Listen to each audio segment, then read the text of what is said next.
Mes chers frères et sœurs, une seule chose encore, je nous propose ce matin pour notre méditation.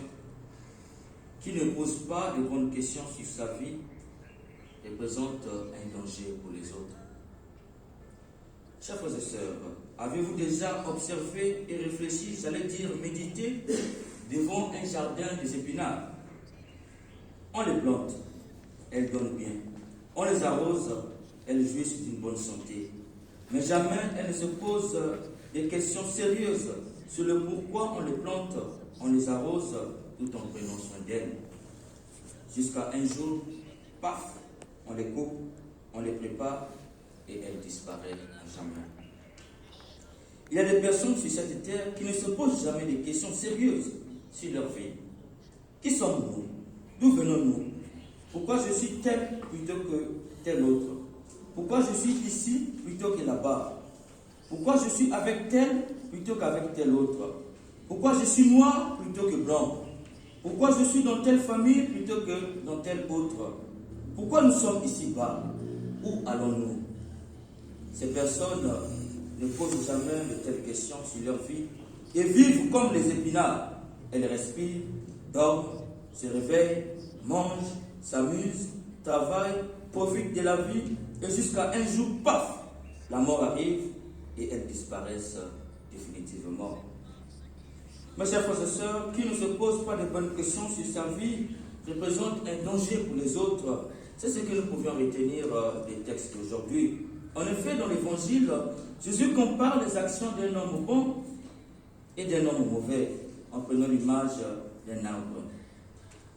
L'un est bon parce qu'il donne de bons fruits, l'autre est mauvais parce qu'il donne de mauvais fruits. On reconnaît un bon arbre par ses fruits et un mauvais arbre par ses fruits également. Mes chers frères et sœurs, pourquoi l'homme bon tire le bien du trésor de son cœur?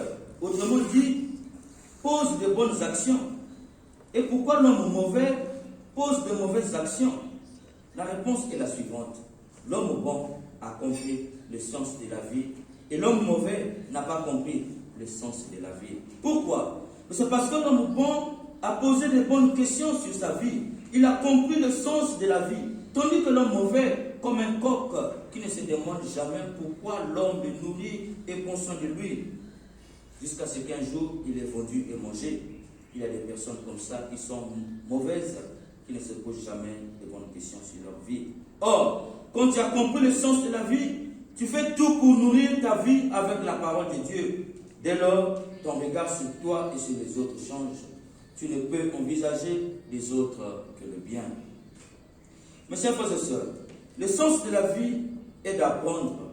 Et pour apprendre, il faut questionner sans cesse la vie à la lumière de la parole de Dieu. Ainsi, tu trouveras le but de la vie qui consiste à se développer personnellement. Quand tu es développé personnellement, c'est-à-dire que ton esprit a acquis un haut degré de maturité dans ta façon de penser le bien, tu comprends la nature de la vie qui est le changement permanent, c'est-à-dire chaque fois trouver des formules pour rendre la vie possible et belle autour de toi. En trouvant chaque fois des formules pour rendre la vie belle autour de toi, tu comprendras que le défi de la vie consiste à surmonter les épreuves de la vie. Chaque fois que tu surmonteras les épreuves de la vie, tu comprendras que le plus important de la vie est de prendre soin. Chaque fois que tu prendras soin des autres, tu comprendras que l'opportunité de vivre la vie ici plutôt qu'ailleurs, avec tel plutôt que tel autre, dans telle famille, dans tel pays ou tel continent plutôt que tel autre, c'est pour servir. Quand tu sers ton ami, ta famille, ton pays, voire ton continent, tu acquiers le secret de la vie qui est dosé. Quand tu oses aller loin dans le service, quand tu oses aller loin réellement dans le service, tu comprends que le piment de la vie est de se lier d'amitié. Quand tu lis d'amitié avec les autres, alors tu perçois et tu touches la beauté de la vie qui consiste à donner. Dès lors, chers frères et sœurs, tu ne peux que passer ta vie à faire le bien, à donner et à poser de bonnes actions.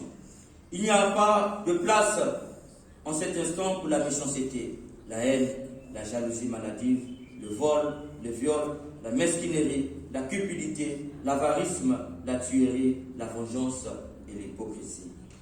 On ne peut plus penser le mal pour son semblable et le lui souhaiter. Tu donnes ton sourire, tu donnes ton savoir, tu donnes ta présence quand tu n'as rien de matériel à donner aux autres. Mes chers frères et sœurs, la vie est un don de Dieu qui nous offre les privilèges, la possibilité et la responsabilité de donner quelque chose en retour en devenant meilleur dans le bien. La vie, c'est l'amour. Aimer à cause de l'amour et manifester cela par la bonté. Si tu m'as compris, va, vis et deviens. Car seul quelqu'un qui a beaucoup d'attaches dans son cœur et ne se pose jamais des questions sérieuses sur sa vie a le temps de faire le mal et de souhaiter le mal.